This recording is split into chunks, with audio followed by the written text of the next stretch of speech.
Hello friends, आज से हम शुरू करेंगे सेट टिप्स जो बीए और बीएससी के लिए एक ही लगती है। सेकंड ईयर थर्ड सेम की ये बुक है जीवनसन पब्लिकेशन की। तो हम देखते हैं इसमें हम कौन कौन से चैप्टर हैं जो हम पढ़ेंगे, जिनके बारे में हम पढ़ेंगे। Force acting at a point, parallel forces, moments, couples, analytical conditions of equilibrium of coplanar forces, frictions and टॉपोग्राविटी, virtual work, forces in three dimensions, which is null lines and null planes, stable, unstable and natural equilibrium। और हम शुरुआत करते हैं कुछ important definitions से।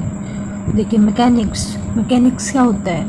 Mechanics is the science which deal with the state of motion और rest of bodies. कि mechanics एक साइंस होती है जो डील करती है कोई भी चीज़ है वो मोशन में है या रेस्ट पे है, कोई भी बॉडी है वो रेस्ट पे है या मोशन में है, उसके बारे में हमें मैकेनिक्स से पता चलता है। When acted upon bye forces a body में मूव और remain in state of rest. कि हम किसी भी एक बॉडी पर, किसी भी चीज़ पर हम फोर्स अप्लाई करते हैं, वो जो बॉडी है वो मूव करती है या फिर रेस्ट पे ही रहती है। जैसे हम एग्जांपल ले लेते हैं वाल का। जैसे हम किसी दीवार को मतलब फोर्स करते हैं, दीवार पे फोर्स करते हैं। जैसे ये कोई दीवार होगी, उस पर हम फोर्स करते हैं इधर से, तो हम कितना भी फोर्स कर ले दीवार थोड़े हिलेगी।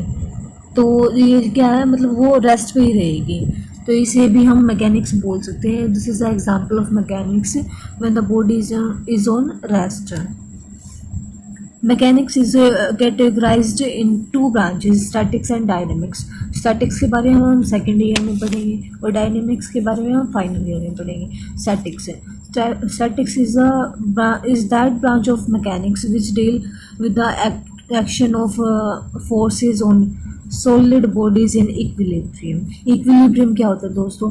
देखो, जब हम दोनों डायरेक्शन में, अपोजिट डायरेक्शन में फोर्स अप्लाई करते हैं कि एक फोर्स उधर लग रहा है, एक फोर्स उधर लग रहा है, तो उसको हम इक्विलिब्रियम स्टेट कहते हैं, इक्विलिब्रियम फॉर्म कहते हैं। कि जो स्टैटिक्स है वो ब्रांच है एक मैकेनिक्स की जो डील करती है जब कोई भी बॉडी जब हम सॉलिड बॉडी की बात करते हैं, जब वो इक्विलिब्रियम में होती है, यानी कि वो जब रेस्ट में होती है। और डायनेमिक्स क्या होती है? Dynamics is that branch of mechanics which deal with the action of forces on bodies in motion. जब बॉडी मोशन में होती है तो हम मैकेनिक्स की ब्रांच जो है डायनेमिक्स, उसकी बात करते हैं। अब हम आते हैं हमारे स्टैटिक्स की बुक के फर्स्ट चैप्टर पर, जिसका नाम है forces acted eight a point. है कि कोई भी एक पॉइंट है, कोई भी एक पर्टिकुलर पॉइंट है, उस पर कितने सारे फोर्स है वो एक्ट कर रहे हैं अलग अलग डायरेक्शन में से, जिनका अलग अलग मैग्नीट्यूड हो। Resultant and components. अब हम देखेंगे रिजल्टेंट क्या होता है और कंपोनेंट्स क्या होते हैं।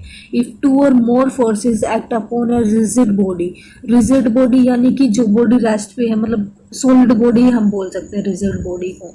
And if a single force can be found such that the effect of it upon the body is the same as that of all the forces taken together, then the single force is called the resultant of the force। इन्होंने क्या कहा है? if two or more forces act upon, कोई भी एक body है, जैसे हम ले लेते हैं यहीं पे ले लेते हैं, कोई भी एक बॉडी है ये, इस पर हम दो फोर्स अप्लाई कर रहे हैं इस साइड से, और कोई एक सिंगल फोर्स अप्लाई कर रहे हैं अपोजिट साइड से।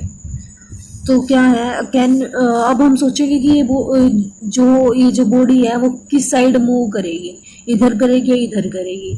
जो हम ये वाले जो फोर्स है वो हम ले रहे हैं, मतलब जैसे फॉर एग्जांपल यहाँ पर कोई दो छोटे बच्चे हैं, वो इधर से फोर्स लगा रहे हैं, और यहाँ पे कोई एक मतलब कोई पहलवान टाइप है वो फोर्स लगा रहा है। तो सीधी सी बात है कि जो बॉडी है वो उसी डायरेक्शन में मूव करेगी।